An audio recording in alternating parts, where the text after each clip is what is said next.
Hey everyone, and welcome back. We're doing a deep dive today into the world of affiliate marketing. Yeah. Specifically, all those different models out there. How do you actually get paid for this stuff? Right. So, maybe you're thinking about starting something new online, or maybe you just see those disclaimers everywhere, those affiliate link disclaimers, and you're kind of curious, like, how does this whole thing actually work? Yeah, absolutely. So that's what we're diving into today. It's a good topic, and it can be kind of confusing sometimes. There's a lot of different models out there, right? You got your pay-per-click, PPC, PPC? pay-per-lead, PPL, pay-per-sale, PPS. And so understanding those is kind of key. Yeah, so let's break those down a little bit, because I think even if you're familiar with affiliate marketing, just sort of like a refresher on what these actually mean can be helpful. For sure. So PPC, pay-per-click, that seems pretty straightforward. You get a small commission, right, for every click. Someone clicks on your unique link, it sends them over to the advertiser's website. You get a little micropayment. That's exactly it, yeah. You're basically just getting paid to direct traffic to that advertiser's site. And so, like, how does that actually work? Is it like, I don't know, are we talking fractions of a cent here per click? Like, what's the scale? Yeah, so it can be. I mean, it depends on the advertiser, it depends on the niche. But you're right, it can be very, very small amounts. So that's why when we talk about PPC, we talk about volume. Right. Like, you need to have a lot of people clicking on your links to make any significant amount of money. So it's kind of like casting a wide net. Yeah. You're hoping that out of all these people clicking, a certain percentage of them are actually going to convert, are actually going to turn into a customer for the advertiser. Exactly. You got it. So give me an example, like where would we see PPC in action? Sure, yeah. So let's say you're reading a blog post and it's reviewing, I don't know, the latest, greatest coffee maker. Okay. And at the bottom of that blog post, there's a button that says, learn more. And you click that learn more button that takes you to, maybe the manufacturer's website or to a retailer where you can buy the coffee maker. That blogger, if they're using a PPC model, just earned a small commission just for you clicking that button. Oh, interesting. Okay, so it's all about driving that traffic, even if they don't necessarily, buy it right then and there. It's that initial click. Exactly, just getting them in the door. Okay, that makes sense. Now, PPL, so that's pay-per-lead. So this is a little bit different, right? Yeah. With PPL, you're not just driving traffic, you're actually trying to capture leads. Okay. So these are people who are already interested enough in whatever you're promoting to give up their contact information. Oh, okay. So think like signing up for a free trial, downloading a resource, filling out a form, something like that. Right. So it's not just a case of like, oh, I clicked on this link out of curiosity, I'm gone. This is like, I'm actually interested, I'm going to give you my email address. Exactly. Yeah. You're raising your hand a little bit more. And the payment structure actually reflects that. Okay. So how so? So, with PPC, the advertiser's essentially paying for exposure, maybe brand awareness. With PPL, they're paying for a qualified lead. Someone who's already shown interest. Exactly. Yeah, someone who's more likely to actually turn into a customer down the line. That's interesting. So, like, where would we see that? Yeah, so you see this a lot with online courses, online services, things like that, where capturing that lead, someone who's genuinely interested in, let's say learning photography. Right. They might offer a free mini course or something like that. If you sign up for that through an affiliate link, the person who shared that link gets a commission. Gotcha. So if PPC is casting a wide net and hoping for the best, PPL is more like, what, setting like a targeted trap? Yeah, I like that analogy. That's a good way to put it. You're being a little bit more strategic. Okay. Now, PPS, paper sale, this is the one where you're actually earning a commission on the sale itself, right? That's right. Yeah, this is the big leagues. You're directly influencing someone's decision to buy a product or service. Okay. And you earn a percentage of that sale as your commission. So this is, potentially where you can earn the most money. Higher stakes. Yeah, definitely higher stakes. But it also requires a little bit more, I would say, finesse. Okay. You really need to know your audience, you need to be able to build trust, and you need to be able to recommend products or services that you genuinely believe in, right? So it's not just driving traffic, it's actually convincing them to make that purchase. You got it. You need to be persuasive. You need to have that influence. Give me an example of where we might see that in action. Okay, so think about a tech YouTuber who's reviewing a brand new phone. Okay. And in the description of that video, they include an affiliate link to buy that phone. Now, if someone watches that video, they're convinced by the review, they click the link and they buy the phone, that YouTuber just made a commission on that sale. Makes sense.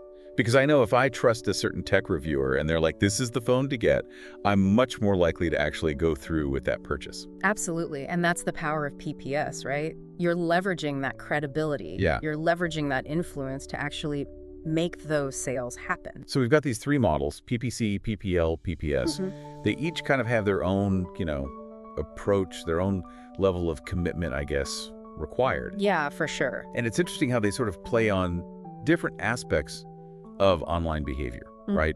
You've got your casual browsing, you've got people who are specifically looking for information, and then you've got people who are, looking for recommendations and trusting, the people that they follow. Yeah. But how do you actually know, which one of these is right for me? It seems like, there's no one size fits all.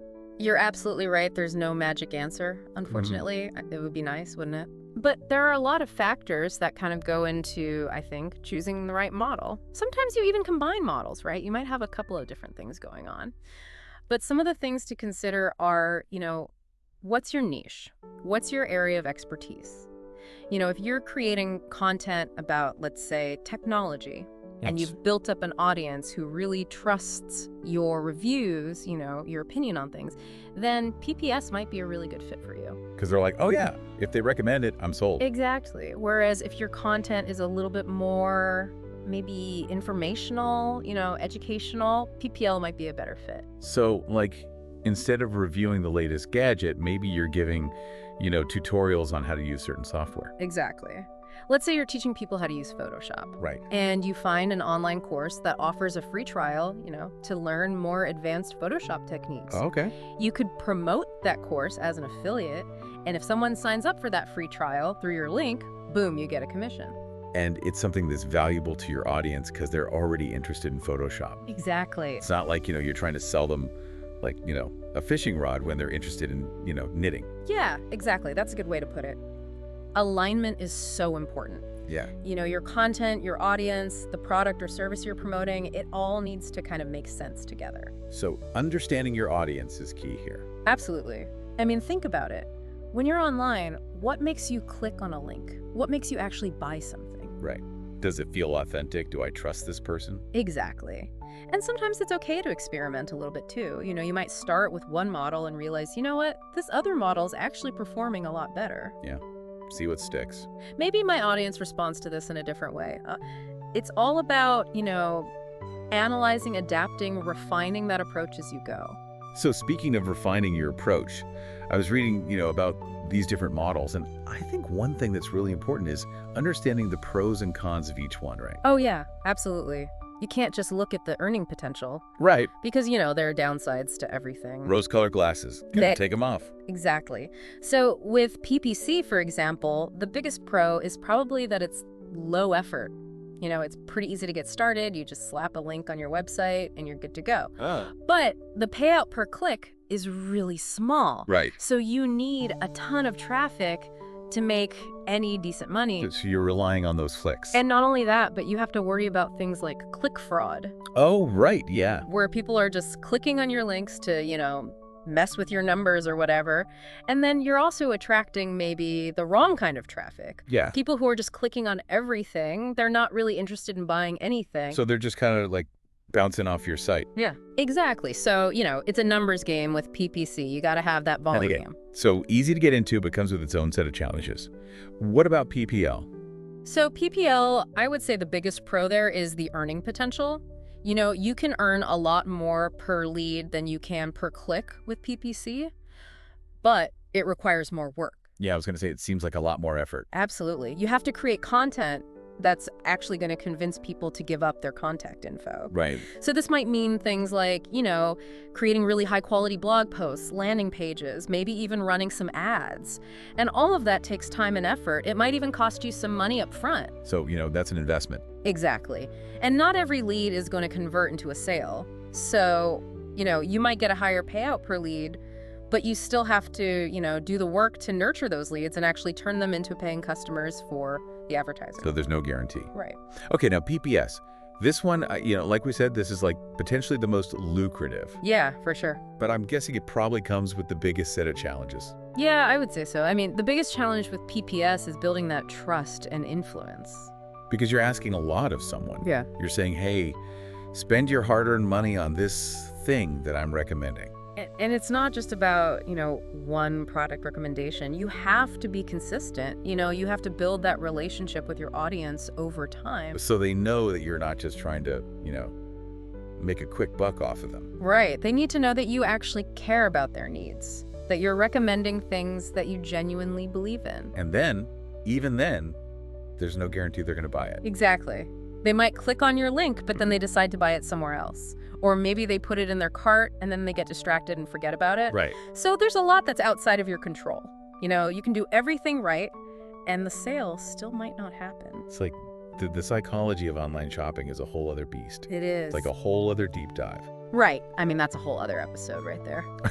That's where things get really interesting, right? Yeah. And it's not just about like tricking people into buying stuff. It's like you're tapping into something deeper. Yeah, you got it.